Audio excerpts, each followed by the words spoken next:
Mestre Jesus, eu fundei uma filosofia que busca a ordem e o progresso humano através da ciência e da razão. O positivismo rejeita o que não pode ser provado empiricamente, incluindo as crenças religiosas. Diga-me, a fé ainda tem um papel na humanidade? Auguste, a fé não é um obstáculo à razão, mas sim sua aliada quando guiada pela verdade e pelo amor.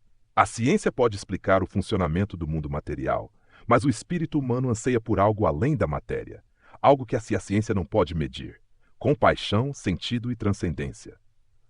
Mas, mestre, minha filosofia propõe que a sociedade evolui do estado teológico para o metafísico e, por fim, para o positivo, onde a ciência é o guia da humanidade.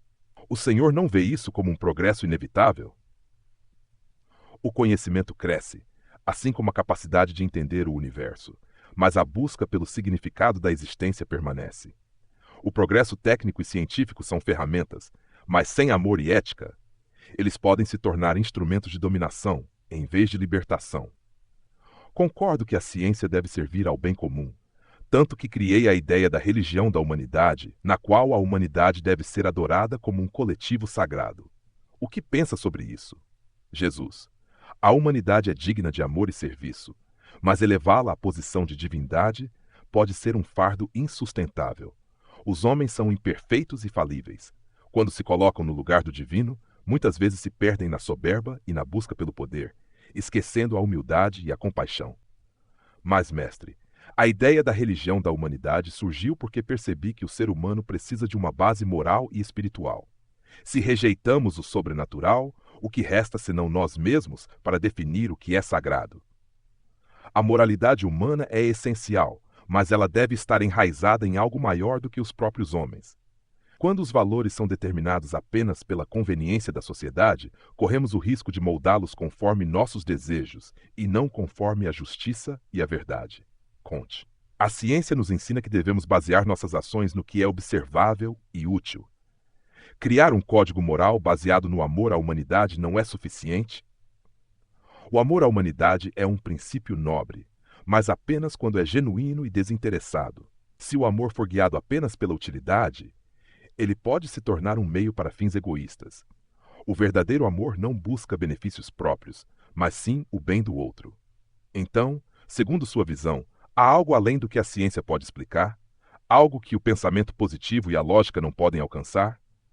A ciência explica o como, mas não o porquê. A razão ilumina o caminho, mas é a fé e o amor que dão sentido à jornada. O coração humano anseia por algo maior do que números e fórmulas. Ele busca propósito, conexão e redenção. Admito que, apesar de minha filosofia propor um mundo guiado pelo conhecimento e pela ordem, os homens ainda enfrentam conflitos e injustiças. Como podemos, então, unir a ciência e a espiritualidade sem cair no fanatismo? A resposta está no equilíbrio.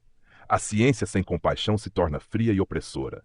A fé sem razão se torna cega e perigosa. Quando a verdade e o amor caminham juntos, encontramos o verdadeiro progresso, não apenas o avanço da técnica, mas o aperfeiçoamento do espírito. Mestre, compreendo sua visão, mas ainda me pergunto: se o amor e a fé são essenciais, por que a humanidade tantas vezes se volta contra si mesma? Se Deus existe, por que permite o sofrimento? O sofrimento humano não é obra de Deus, mas sim consequência das escolhas dos homens. Deus concedeu o livre-arbítrio para que cada um possa agir por vontade própria, mas muitos escolhem caminhos que levam à dor. Mas se tivéssemos um modelo social perfeitamente ordenado, onde todos seguissem a moral científica e racional, não evitaríamos o caos? A ordem sem compaixão se torna tirania. O verdadeiro progresso não está apenas na organização da sociedade, mas na transformação do coração humano. De que adianta uma sociedade estruturada se os homens dentro dela permanecem vazios e egoístas? Então, sua resposta está no aperfeiçoamento do indivíduo antes da coletividade? Jesus, o aperfeiçoamento individual e o coletivo caminham juntos. Se cada um se dedicar a amar e agir com justiça, a sociedade se transformará naturalmente. Mas se tentarmos mudar a sociedade sem mudar o coração humano, apenas construímos muralhas, não pontes. Vejo agora o valor do que diz, mas minha filosofia sustenta que todas as verdades podem ser descobertas pelo homem através da ciência e da experiência.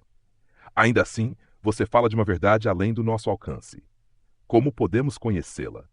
Jesus, a verdade não é algo que se possui, mas algo que se busca com humildade. O homem pode descobrir muitas coisas pelo intelecto, mas a plenitude da verdade só é alcançada quando o amor guia a razão. Então, mestre, você diz que o amor deve guiar a razão. Mas como podemos garantir que a humanidade siga esse caminho? Os homens são volúveis, movidos por paixões e interesses próprios. A ciência, por outro lado, busca a ordem e a previsibilidade. A ciência pode iluminar a mente, mas só o amor ilumina o espírito. A humanidade não pode ser conduzida apenas pelo conhecimento frio. É preciso que o coração seja transformado. Mas o que diria de minha religião da humanidade? Eu propus que os homens substituíssem a fé tradicional por um culto racional à humanidade, exaltando o progresso e a moralidade como princípios fundamentais. Isso não é suficiente para guiar os povos? O que propôs é admirável em seu desejo de elevar a humanidade, mas o homem, ao colocar a si mesmo no centro do universo, corre o risco de se perder na vaidade. A verdadeira elevação vem quando reconhecemos que não somos o centro de tudo, mas parte de algo maior. Então, segundo você, a humanidade precisa de Deus para alcançar seu potencial máximo? A humanidade precisa do amor, e Deus é amor. Quando um homem ama verdadeiramente, ele se aproxima de Deus, mesmo sem percebê-lo.